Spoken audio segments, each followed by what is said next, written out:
মক্কা বিজয়ের পর রাসূল সাল্লাল্লাহু আলাইহি ওয়াসাল্লাম তায়েফ থেকে ফিরছিলেন। পথিমধ্যে নামাজের সময় হলো, আর তখন কিছু কিশোর বেলাল রাদিয়াল্লাহু আনহুর আযান নিয়ে ঠাট্টা শুরু করলো।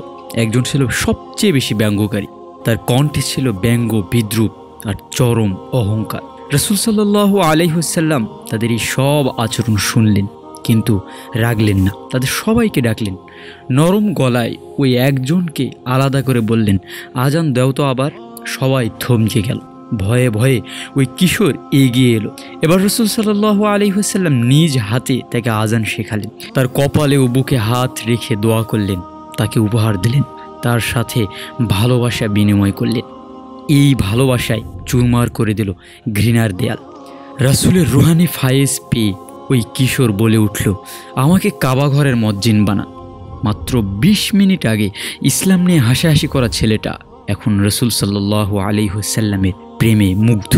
রাসূলুল্লাহ সাল্লাল্লাহু আলাইহি ওয়াসাল্লাম তাকে বললেন, আচ্ছা ঠিক আছে, তুমিই হবে কাবা ঘরের মুয়াজ্জিন। আর ওই কিশোরের নাম ছিল আবু মাহজুরা রাদিয়াল্লাহু আনহু।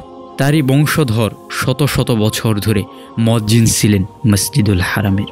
সুবহানাল্লাহ। ইসলাম এভাবেই মানুষের হৃদয় জয় করে। একটু দয়া, একটু আদর, একটুখানি হিকমা একজন ব্যঙ্গকারীকে বানিয়ে দিল ইসলামের কণ্ঠস্বর। এটাই রাসূল সাল্লাল্লাহু আলাইহি ওয়াসাল্লামের সুন্নাহ। আল্লাহ তাআলা আমাদেরকে ইসলামের প্রকৃত দাওয়াগুলো মেনে চলার তৌফিক দান করুন।